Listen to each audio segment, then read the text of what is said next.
Dear students, আমি BM sir বলছি। দেখো, আজ আবার একটা গুরুত্বপূর্ণ বিষয় নিয়ে তোমাদের সামনে হাজির হয়েছি। আজ 2024 সালের কলকাতা বিশ্ববিদ্যালয়ের ফিফথ সেমের ইতিহাস জেনারেলের অর্থাৎ ডিএসি A2 এর সাজেশান নিয়ে হাজির হয়েছি। পেপারটির নাম DAC-A-2। ইতিহাসের এই পেপারটি নিয়ে আজ আমি তোমাদের সামনে হাজির হয়েছি। দেখো, আমি এখানে প্রথমে 1 থেকে 14 পর্যন্ত প্রশ্নগুলি 20 নম্বর এবং 10 নম্বরের জন্যে ধার্য করেছি। অর্থাৎ এই প্রশ্নগুলো তোমাকে 20 নম্বর ও 10 নম্বরের জন্যে দিতে পারে। আর নিচে যে প্রশ্নগুলো দিয়েছি সংক্ষিপ্ত উত্তরভিত্তিক প্রশ্ন, এগুলো 5 নম্বরের প্রশ্ন। তোমরা সকলেই জানো যে তোমাদের এখানে কিন্তু একেবারে শর্ট কোশ্চেন নেই। এখানে তোমাদের দুটো 20 নম্বরের বড় প্রশ্ন লিখতে হবে, একটা 10 নম্বরের লিখতে হবে, আর বাকি 3টে 5 নম্বরের লিখতে হবে। 20 আর 10-এর মধ্যে ফারাক বলি দেখো কিছু নেই। 20 নম্বরের প্রশ্ন 10 নম্বরের হিসেবে দিতে পারে, 10 নম্বরের প্রশ্নকেও 20 নম্বরের হিসেবে দিতে পারে। লেখাটা প্রায় একই রকম হবে। সেই জন্যে আলাদা আলাদা করে আর 20 আর 10-এর আমি ভাগ করে দিইনি। 20 নম্বর আর 10 নম্বরের জন্যে তোমাকে 1 থেকে 14 পর্যন্ত এই প্রশ্নগুলো করতে হবে, তাহলে এখান থেকে তুমি কিন্তু কমন পেয়ে যাবে। আর নিচেরগুলো হচ্ছে তোমার শর্ট প্রশ্ন, যেগুলো 5 নম্বরই, 3টে প্রশ্ন এরকম 5 নম্বরই তোমাকে লিখতে হবে। আর বড় বলেছি 20 নম্বরের দুটো আর 10 নম্বরের একটা, তাহলে 40, 10, 50 আর 15 65 নম্বরের প্রশ্ন হবে। বারবার বলছি তোমাদের এখানে কিন্তু 1 নম্বরই ওলা কোনো শর্ট প্রশ্ন নেই। তো আর দেরি না করে আমরা সাজেশনে ঢুকে পড়ি, চলো। 1 নম্বর প্রশ্ন, ফরাসি বিপ্লবে দার্শনিকদের অবদান আলোচনা করো। এটা ভেরি ভেরি ইম্পর্ট্যান্ট প্রশ্ন, you can take it as granted, যেটা আসবেই। পরের প্রশ্ন, নেপোলিয়ান বোনাপার্টের আভ্যন্তরীণ সংস্কারগুলি বর্ণনা করো।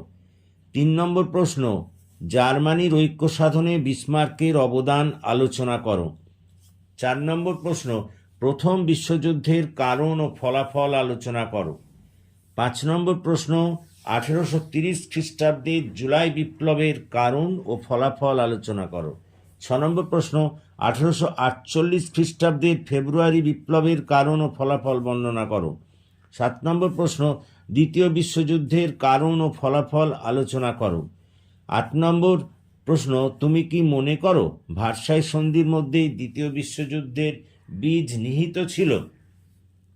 পরের প্রশ্ন, মেটানিক তন্ত্র বলতে কি বোঝো? এটি ব্যর্থ হয়েছিল কেন? পরের প্রশ্ন, ইটালির ঐক্য আন্দোলনে ম্যাৎসিনি, ক্যাভুর ও গ্যারিবল্ডির ভূমিকা আলোচনা করো। পরের প্রশ্ন, 1871 থেকে 1914 পর্যন্ত যুগকে কি সাম্রাজ্যবাদের যুগ বলা যায়? তোমার উত্তরের সপক্ষে যুক্তি দেখাও। পরের প্রশ্ন, ফরাসি সংবিধান সভার কৃতিত্ব ও সীমাবদ্ধতা বর্ণনা করো। পরের প্রশ্ন, ফরাসি বিপ্লবে বুরবন রাজবংশের দায়িত্ব আলোচনা করো।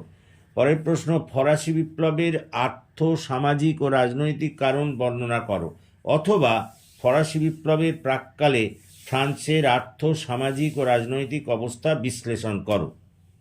এরপরে সংক্ষিপ্ত উত্তর ভিত্তিক প্রশ্ন, এখানে 3টে প্রশ্ন লিখতে হয়। তো দেখো, আমি 5 নম্বরের এই 3টে প্রশ্নের জন্যে যেসব প্রশ্নগুলো সাজেশনের মধ্যে রেখেছি, 1 নম্বর হলো এমস টেলিগ্রামের ওপরে একটি টিকা লেখো। 2 নম্বর প্রশ্ন হলো লোকার্নো চুক্তির ওপরে একটি টিকা লেখো।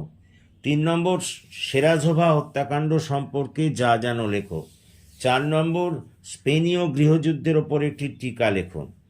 5 নম্বর স্পেনীয় খত বলতে কি বোঝো। 6 নম্বর প্রশ্ন, সন্ত্রাসের রাজত্বের ওপরে একটি টিকা লেখো।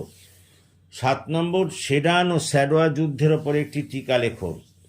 8 নম্বর প্রশ্ন, জুলস ভার্ন সম্বন্ধে যা জানো লেখো।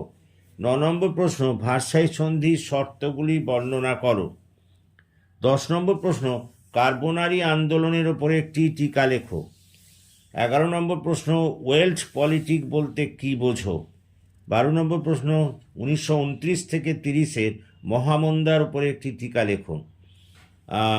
এই প্রশ্নগুলি যদি তোমরা করো, তাহলে কিন্তু এর মধ্যে থেকেই তোমরা যে কমন পেয়ে যাবে সে বিষয়ে কোনো সন্দেহ নেই।